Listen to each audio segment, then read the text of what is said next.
Hi, I'm Jacob Cass, and you're listening to Gut Talks. GGUTT. GGUTT. Or double T. Oh, I said TT. Okay, let's take two. Hi, I'm Jacob Cass, and you're listening to Gut Talks. GGUTT. Yay. There we go. Cool. I felt Thank like you a for radio that. host. That's what I'm, GGUTT. I actually need to connect with my audience. I need to find the right position in the market. I need to, send the right message. I need the right story, the right brand personality, and all of that informs, the identity and logo and so forth. So there's a lot of things that come before that, and that's what we can help them with. and this is a nice transition to what got you into branding. When was this moment where you realized, because you never used to meet clients or jump on a phone call with clients, right? Before with your customers, you No, would go for straight. like pretty much a decade, I ran my Yeah. business through questionnaires. No phones. Thing was through contact forms and questionnaires. I hated being on the phone. So, and I was kind of selfish in that way because I was traveling, doing the digital nomad thing and multiple time zones, a lot of travel. I was only working half days. So it was by choice, but it was also, other reasons behind it, as I mentioned. So it was through strategy. I can't remember exactly where it was, but it was probably a video from the future or some person online that I came across, and I'd never heard of it really. Brand strategy. Like I've been doing brand identity and logos and everything for many years, but that phrase was it was bubbling, it was trending, and it got the attention of myself, and it just opened up a whole rabbit hole of new ideas around brand. And that rabbit hole was deep, right? Brand strategy opened up so many more different rabbit holes, different directions, different paths. And I fell in love with design, brand, marketing, and strategy all over again. Because it was like this cross section of all those things, business, Yeah. brand, design, marketing, like they're all my like passions. I was like, strategy, brand strategy, this is like everything together. It's like my dream. So it was really exciting. Sorry, I got a bit excited. Yes, so that's how I got into it. I think it was some videos on the future, Christo and Melinda Livesey. It was something that stuck in my mind. That's what comes up, but there was probably something else that led to that. I don't know what it was. So yeah. Cool. So you mentioned trotting, and it was something I wanted to touch on anyway.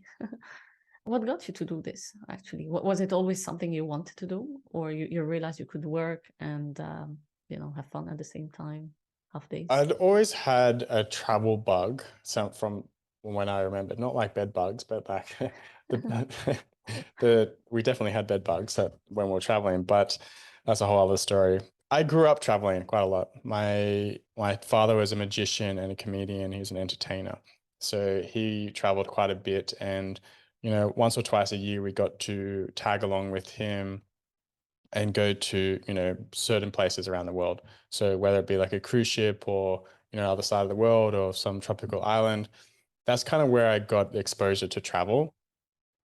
And I love adventure. I love exploring. I love new things. I'm a very curious person.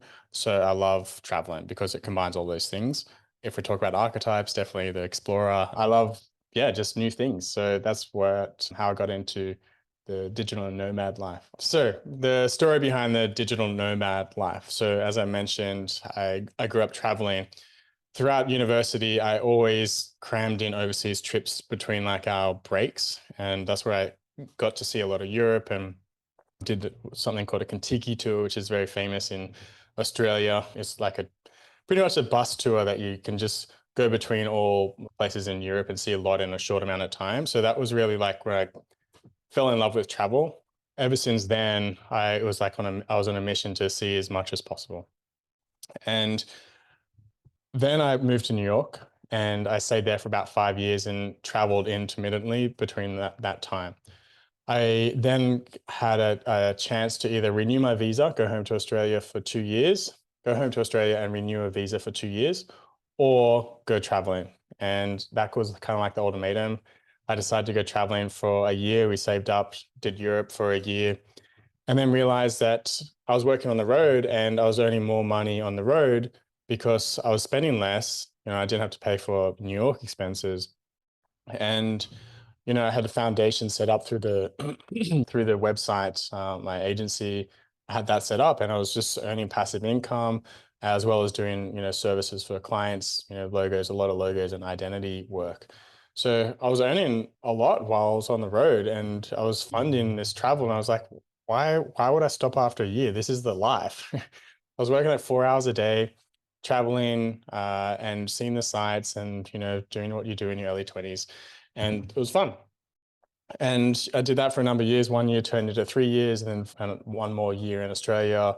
So it's kind of like a really good lifestyle. And I read The 4 Hour Work Week by Tim Ferriss before all of this happened. And I was like, that just got me into the mindset of like, this is really possible and let's do it. So it was just really this combination of travel as a kid, then some experience when I was kind of in my teenage years. We're doing like getting the confidence up, seeing a lot of places with a guide. And I was like, well, now that I have that confidence, I have the knowledge of how to travel, like I can do this nonstop. And we did that. We went and saw about 88 countries over that time. So we saw a lot, and it was awesome.